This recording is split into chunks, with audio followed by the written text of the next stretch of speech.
ഒരു 5 വർഷം കഴിഞ്ഞ് നിങ്ങളുടെ ജോലി എന്താകുമെന്ന് നിങ്ങൾ ചിന്തിച്ച് നോക്കിയിട്ടുണ്ടോ? പോട്ടെ, നാളെ നിങ്ങളുടെ ജോലി ഉണ്ടാകുമെന്ന് ഉറപ്പുണ്ടോ? ഏകദേശം 62,000 job loss from 137 tech firms.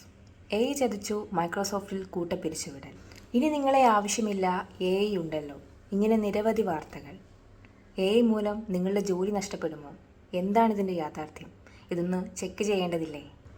IIM അഹമ്മദാബാദിൽ നടത്തിയ ഒരു സർവേയിൽ അവിടുത്തെ 68% എംപ്ലോയീസും തങ്ങളുടെ ജോലി ഫുള്ളി ഓട്ടോമേറ്റഡ് ആവുകയോ അല്ലെങ്കിൽ നഷ്ടപ്പെടുകയോ ചെയ്യുമെന്ന് ഭയപ്പെടുന്നുണ്ട്. എ ഐ ആണോ ഇതിനെല്ലാം കാരണം?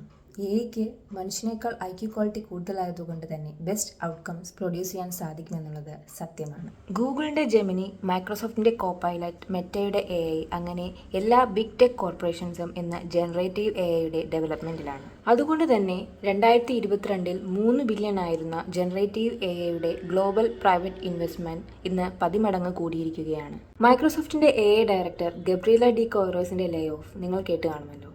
അതേപ്പറ്റി നമ്മുടെ ഒരു പ്രമുഖ വാർത്താ ചാനലിൽ വന്ന വാർത്ത നിങ്ങളൊന്ന് കേട്ടു നോക്കൂ. AI കടന്നുവരവ് ലോകത്തെ അടിമുടി മാറ്റം കൊണ്ടുവരും. അക്കാര്യത്തിൽ ഒരു സംശയം വേണ്ട. അതോടൊപ്പം ആയിരങ്ങളുടെ ജോലി പോകുമെന്ന കാര്യത്തിലും ഒരു സംശയം വേണ്ട.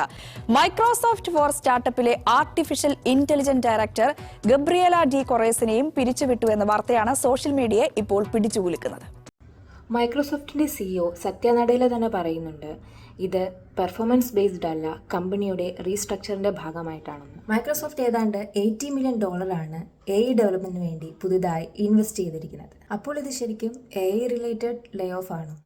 How you are saying AI will take our jobs? It will create new field of jobs. First of all, they didn't said that it's because of AI. They will be giving name to an algorithm and that algorithm will select the one who needs to be removed.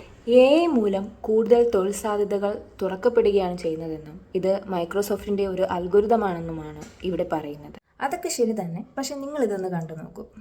ഗൂഗിളിൻ്റെ പുതിയ self driving കാറുകളാണിത്. They aren't just a futuristic dream, they're a reality. With self-driving cars already on the roads, getting closer to becoming part of everyday life. പണ്ട് motor കാറുകൾ വന്നപ്പോൾ കാളവണ്ടിക്കാരൻ്റെ ജോലി പോകും, ഇനി ജോലി ആകില്ല എന്ന് പറയുന്നത് പോലെയാണ് AI വരുമ്പോൾ നമ്മുടെ ജോലി നഷ്ടമാകുമെന്ന് പറയാനിരുന്ന ഞാൻ ആ സെൻറ്റൻസ് ചെറുതായി ഒന്ന് മാറ്റേണ്ടി വന്നു. കാരണം സെൽഫ് ഡ്രൈവിംഗ് കാറുകൾ വരുമ്പോൾ എന്തായാലും കുറേ ഡ്രൈവർമാരുടെ ജോലി നഷ്ടപ്പെടും. Call centre, data entry, IT sector തുടങ്ങി സോഫ്റ്റ്വെയർ മേഖലകളിൽ മാത്രമല്ല മറ്റ് നിരവധി മേഖലകളിൽ ജോലി നഷ്ടത്തിന് സാധ്യതയുണ്ട്.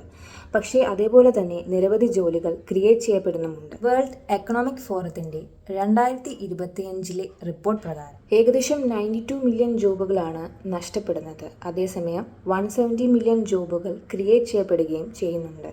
ഇതിൽ തന്നെ 2030 ആകുമ്പോഴേക്കും അവസരം നഷ്ടമാകുന്ന ജോലികളുടെയും സാധ്യതയേകുന്ന ജോലികളുടെയും ലിസ്റ്റുണ്ട്.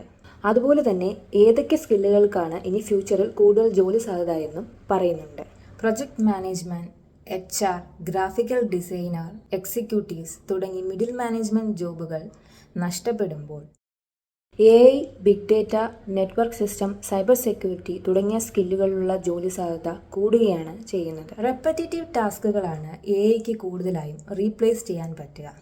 അതുകൊണ്ട് തന്നെ ഹ്യൂമൻ സ്കില്ലുകളായ creativity, flexibility, analytical thinking, critical thinking, collaboration, leadership എന്നിവ എളുപ്പത്തിൽ റീപ്ലേസ് ചെയ്യാൻ സാധിക്കുന്നതല്ല. ഒരുപാട് പ്രതീക്ഷകളുമായിരിക്കുന്ന യുവതലമുറയെ AI വരും, ഇനി നിങ്ങൾ പഠിക്കേണ്ട കാര്യമില്ല, നിങ്ങൾക്ക് ജോലി ഉണ്ടാകില്ല എന്ന് പറഞ്ഞ് പേടിപ്പിക്കുന്നതിന് പകരം ഇതുപോലെ എങ്ങനെ കരിയർ റീഷേപ്പ് ചെയ്യാമെന്നാണ് നമ്മൾ പറഞ്ഞു കൊടുക്കേണ്ടത്. കഴിഞ്ഞ മാസം പബ്ലിഷ് ചെയ്ത മൈക്രോസോഫ്റ്റിൻ്റെ the state coding the future with Java and AI എന്ന് പറയുന്ന ഒരു പേപ്പറുണ്ട്. അതിൽ പറഞ്ഞിരിക്കുന്നത് നോക്കാം. ഒരു ജാവ ഡെവലപ്പറിൻ്റെ നിലനിൽപ്പിന് ML, AI, പൈത്തൺ എന്നിവയിൽ അഗ്രഗണ്യനാവണമെന്നില്ല. പകരം ഇപ്പോൾ യൂസ് ചെയ്യുന്ന ആപ്ലിക്കേഷനിൽ തന്നെ AI എങ്ങനെയൊക്കെ ഇൻ്റഗ്രേറ്റ് ചെയ്യാമെന്ന് അപ്ഡേറ്റ് ചെയ്താൽ മതി. ഇതിനായി പുതിയ ജാവ ലൈബ്രറികളായ Spring AI, Java SDK, MCP തുടങ്ങിയവ യൂസ് ചെയ്യാവുന്നതാണ്. അപ്പോൾ ഒന്നുകിൽ AI വരും, ജോലി നഷ്ടപ്പെടും എന്ന് പറഞ്ഞ് തുരുമ്പെടുത്ത കാളവണ്ടികൾ പോലെ ഇരിക്കാം, അല്ലെങ്കിൽ AIയുടെ അനന്ത സാധ്യതകൾ കണ്ടുപിടിച്ച് നമുക്കും മുന്നേറാം. ഇത് ശരിക്കും ഡാർവിൻ്റെ തിയറി പോലെയാണ്, നമ്മുടെ പരിണാമ സിദ്ധാന്തം. നമ്മൾ പുതിയ എൻവയോൺമെൻറ്റുമായിട്ട് അഡാപ്റ്റ് ചെയ്യുന്നവർ, അതനുസരിച്ച് മാറുന്നവർ എന്നും നിലനിൽക്കുക തന്നെ ചെയ്യും. അതായത് ഇപ്പോൾ AI വന്നു, AI വരും എന്ന് പറഞ്ഞിരിക്കാതെ നമുക്കതിനു വേണ്ടി എന്ത് ചെയ്യാൻ സാധിക്കുമെന്ന് നമുക്കിപ്പോഴേ പ്രവർത്തിച്ചു തുടങ്ങാം. എല്ലാ കാലവും പുതിയ പുതിയ ടെക്നോളജികൾ വരും. ഇപ്പോൾ ഉദാഹരണത്തിന് നമ്മുടെ TV-യുടെ കൺട്രോൾ നമ്മുടെ റിമോട്ടിലാണ്. നമുക്ക് റിമോട്ട് ഓപ്പറേറ്റ് ചെയ്യാൻ സാധിക്കില്ലെങ്കിൽ നമുക്ക് TV-യും കാണാൻ കഴിയില്ല. അതുപോലെ തന്നെയാണ് AI-യുടെ കൺട്രോൾ നമ്മുടെ കയ്യിലില്ലെങ്കിൽ നമ്മുടെ ജോലി ചിലപ്പം നഷ്ടമായെന്ന് വരാം. 10 ഡെവലപ്പർമാർക്ക് പ്രൊഡ്യൂസ് ചെയ്യാൻ കഴിയുന്നത് നാളെ ഒരു ഡെവലപ്പറിന് ചെയ്യാൻ സാധിച്ചെന്ന് വരും. അപ്പോൾ keep updated and welcome to the era of super humans.